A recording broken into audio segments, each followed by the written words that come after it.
Hello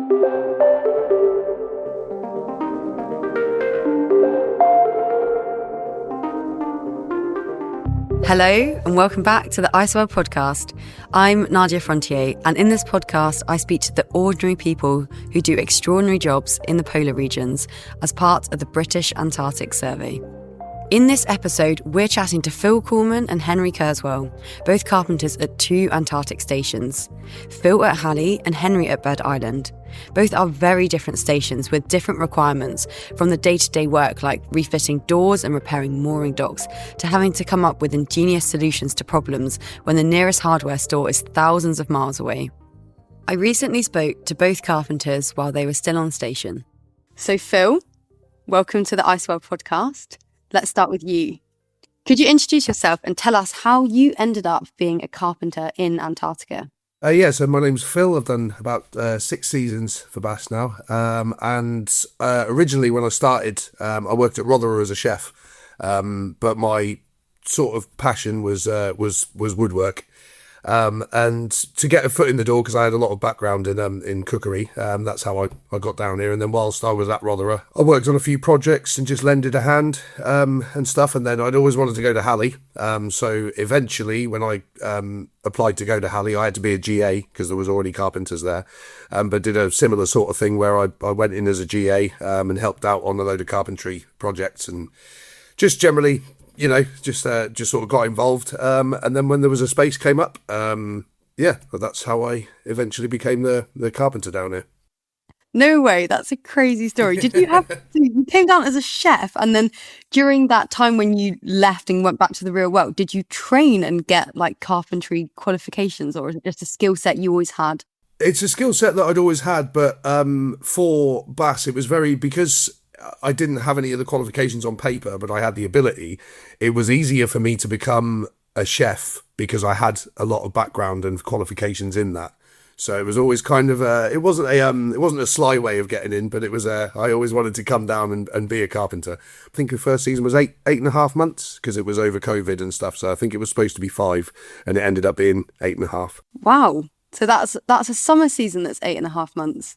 Yeah. So basically we had, because obviously when COVID hit, you couldn't get people in or people out and everything. So we basically had to stay on and sort of cover the chefs that couldn't come in. And then we all came back on a ship instead of flying home. So we were on the Hebridean Sky. I love that you went down to Rothera with the intention of being a chef and then became a carpenter. That is absolutely amazing. And then because Halley is a summer-only station, what do you do for the other half of the year when you're back in the UK? So I'm a musician. I've been a musician for about 25 years. I'm a drummer and a vocalist, and I play in a few bands.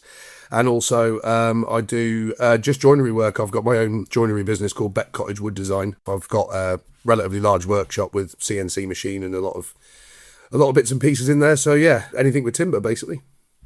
Wow, Phill, many strings to your bow. That is impressive. A few.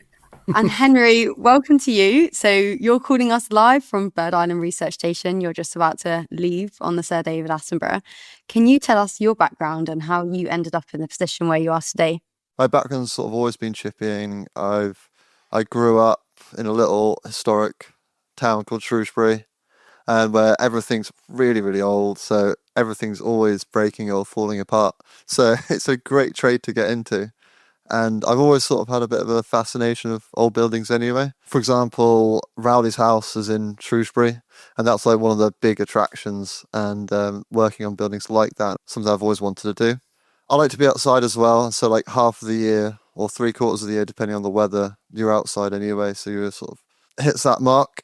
When I first applied or found out about this, I was like, yeah, I definitely want to come down. I definitely want to do this. And when I saw this on Facebook of all places, I thought, yes, yeah, I'm going to apply for that straight away. That is for me. That's what I want to do. Amazing. So when did you start your first season going down to Rothera, working on the VLF, which stands for Very Low Frequency Hut, working with radar engineers? Yes. That was season before this, so it'd be 2024 to 2025. And I went down in November and I came back around March. So it was quite a short summer season, but we only had like the one project.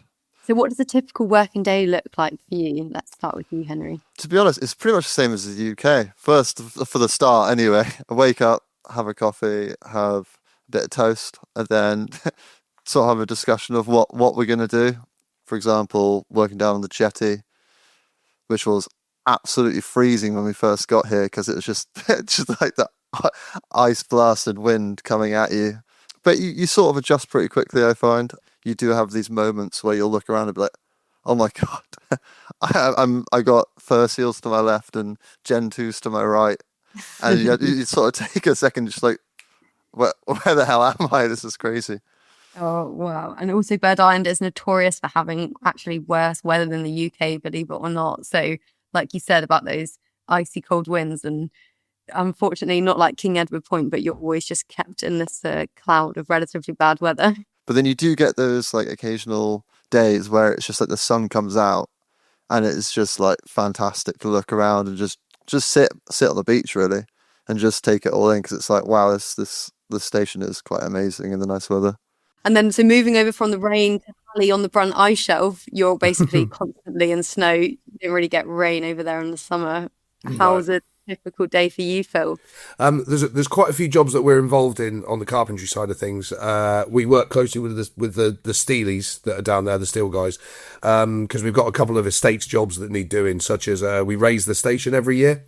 So we get accumulation, and basically we can raise the legs about 1.5 meters every time, but that's a big process involving bulldozers and snow plows and everything like that. So we have to raise the leg, pack it full of snow, and then bring them all down. And then when they're all raised up, then we can raise the whole station. But on the carpentry side of things, it's basically just maintaining the building. We've got a lot of time when the building's left to its own devices, because it's fully automated during the winter. So for about 9 months of the year, it runs itself. So when we come back, we have to, make sure all the doors open and close as they should. And if there's shelves that need putting up and bits and pieces. There's a large project going on at the moment, which is a refurbishment of an accommodation building. One thing I like about Halley is there's no 2 days are the same, really. One day you could be, like I said, fixing fire doors. The next minute you're packing crates for a specific science project that needs to go back to the UK, and then the next minute you're shoveling snow underneath a hydraulic leg to raise the base. And also, how do you get your materials down there? If you say you're refurbishing an accommodation block, where do these resources arrive from? Like, you don't get resupply very often on the Brunt ice shelf. No, so we have a relief currently sort of once every 2 years. There's a lot of planning involved in them. So we had a relief this year, which went to plan. There was a few problems just with the height of the ice shelf and stuff like that, and ship cranes and bits and pieces, but we got a lot of the stuff off. At the beginning of next season, we'll fly a few bits and pieces in, and then the rest of it comes on the ship.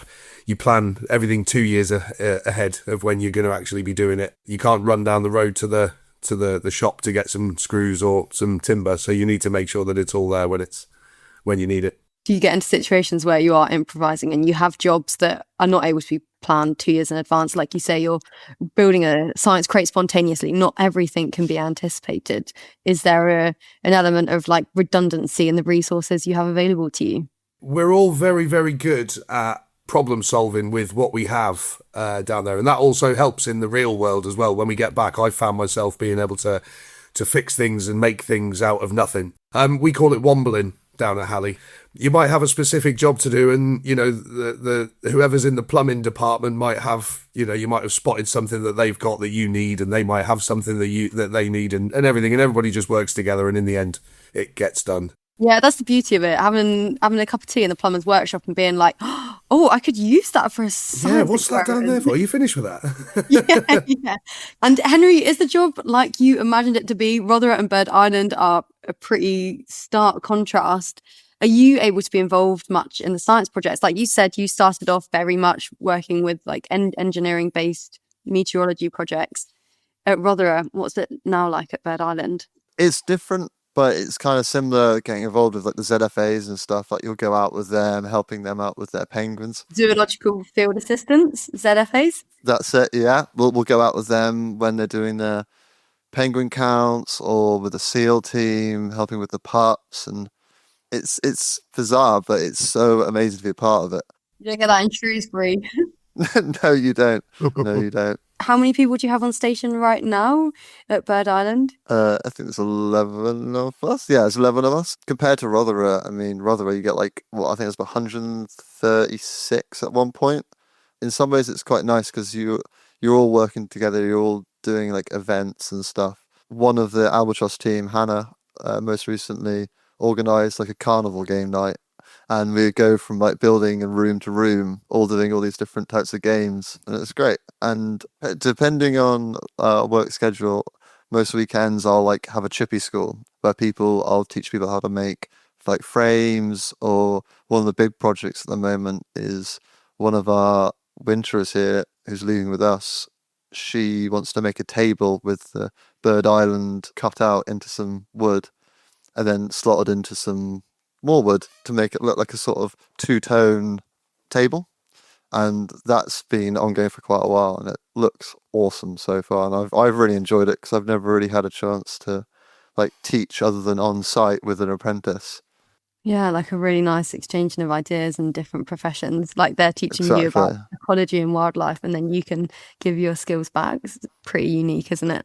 What's the most unusual thing that you've had to make or fix? I keep bringing it back to the jetty just because of how funny it was when we first arrived. When we got here with the Pharos and we hopped onto the boat and the boat was bringing us into Ireland, you could see this jetty just slowly sloping into the water. And just some of the things you got to think about. I mean, we ended up ripping off like all the planks, but keeping them intact because we had to sort of build a level below it because it's on it's essentially scaffolding. So we built this level below it, but also taking poles out at the same time. So you're sort of working out like how can we keep the planks below, slightly below the water, and still be able to work and take out structural poles to reposition them and get it all back in the right place. So it's an actual usable jetty. It's just quite weird because you're battling with like tide times as well, because the tide can come in and you're like working in water up to your knees. You've got a still saw, a podger, which is essentially a little spanner made for scaffolding, and we did have a nut gun, but that fell at a slight dunking into the sea at one point, which once we got that out, it was never working again.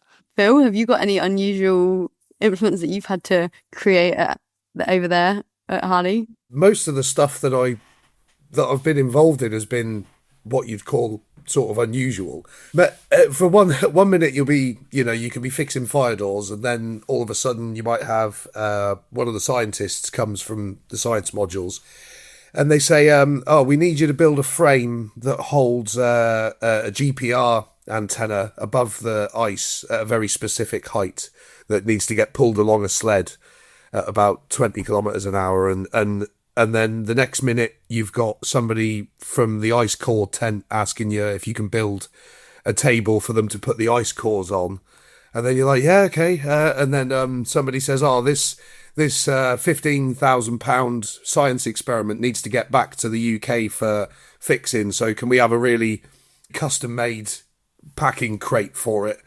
And then you're like, yeah, okay. And then so you'll lie there in your in your bunk at the end of the day, and you're like, what? How did I end up making that? A lot of the things are quite unusual, but I've also made some stuff in spare time. I remember when I was at Rothera, I made a snare drum for my drum kit, and then I made all the parts for the metalwork on it. I made that in the garage on the metal lathe, and I'm not certain, but I reckon that might be the only snare drum that's ever been made in Antarctica. That is a museum piece. You should definitely. Yeah. I play it when I play gigs, so I use it.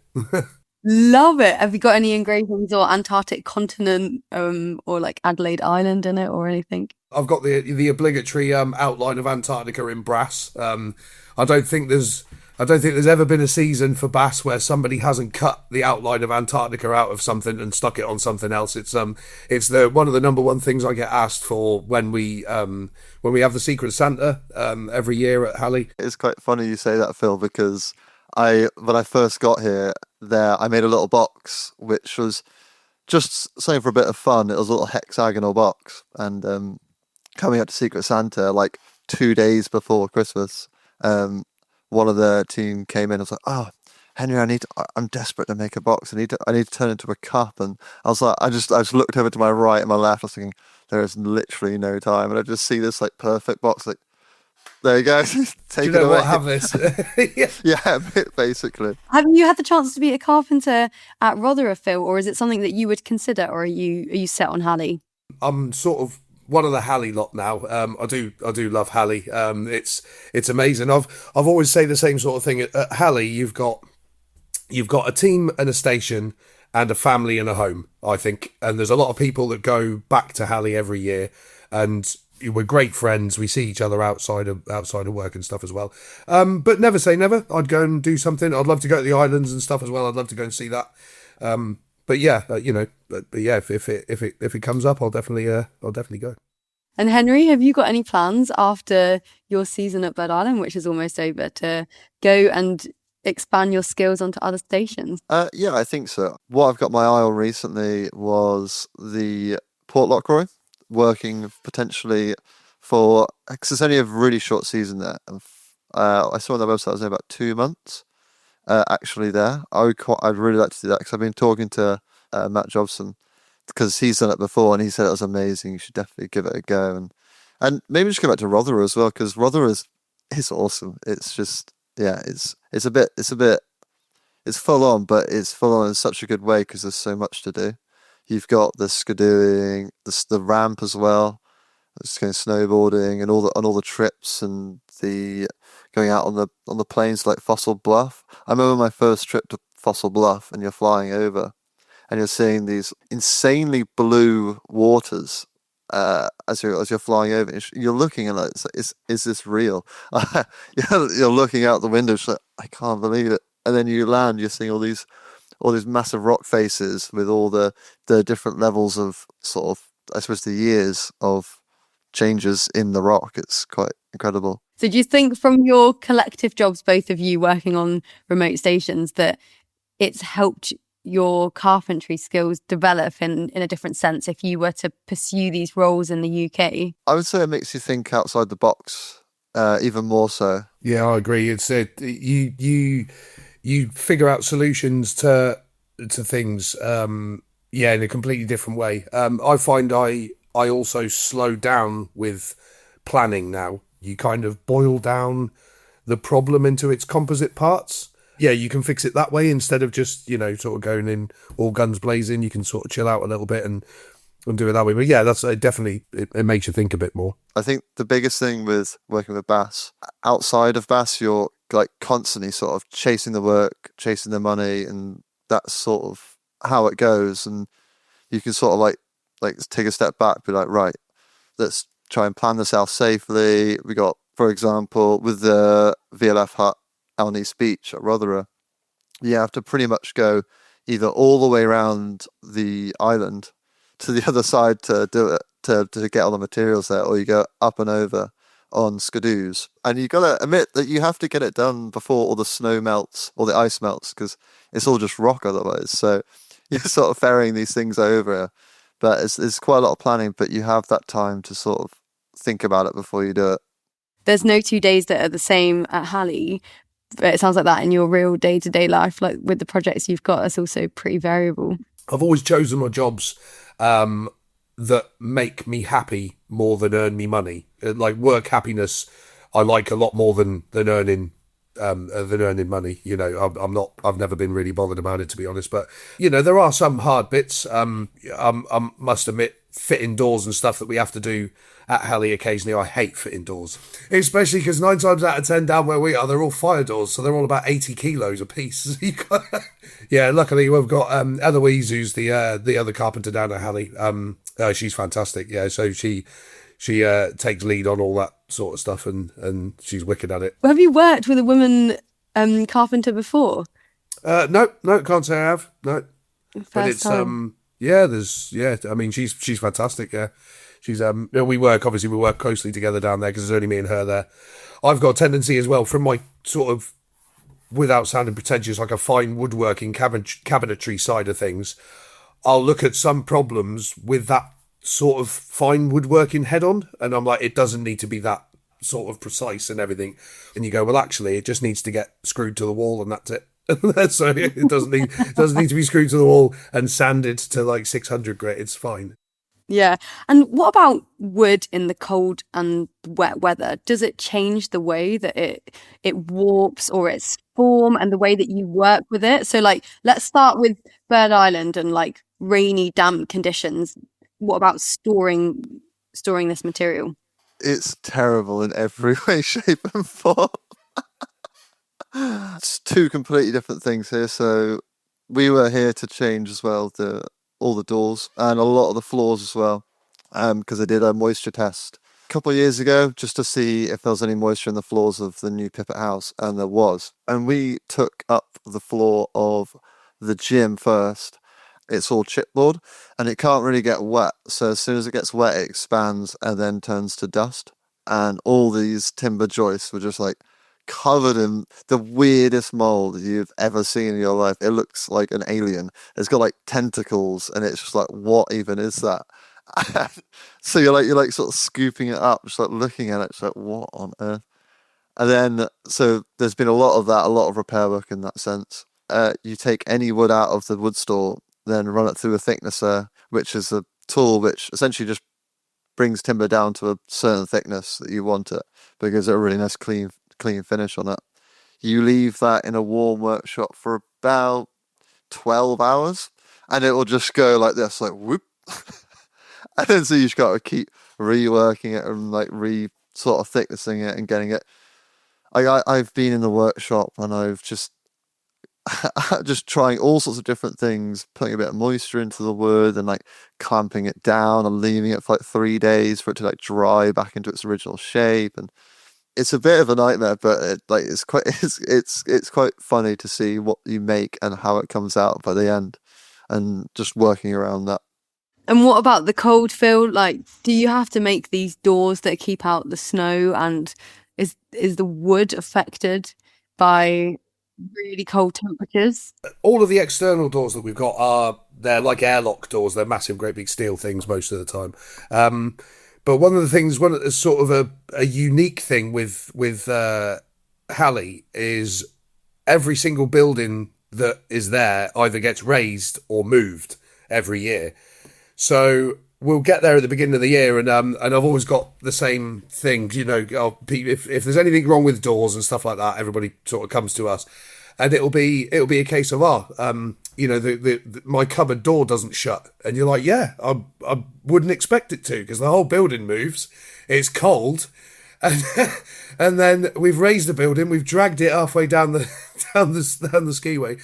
But then yeah, so there's a lot of adjustment in it as well, that we need to do every year. But as far as our stuff goes, is obviously it's one of the biggest deserts on the planet, so it's actually really dry where we are, and because we don't get any rain, we've kind of got the other way where everything's so dry that it's very brittle. A lot of the timber that we've got has been down there for years, sometimes dozens of years, and it's so brittle that you've got to work with it in a specific way, otherwise it just sort of not disintegrates. But another thing to worry about is because it's on an ice shelf and there's no mountains, there's no hills, there's no nothing, you've got to be careful when you're moving sheet goods about, because you essentially, as soon as you pick up a sheet of plywood, you've made a sail. So and then you can get, the many times I've been sort of taken, and you end up about 15 feet from where you started without a sheet of plywood in your hand. It's quite fun sometimes. The challenges of Antarctica. And so, Phill, you're on season 6, you think, because you've done too many, you can't remember. Yeah, they all meld into one. It's like festivals.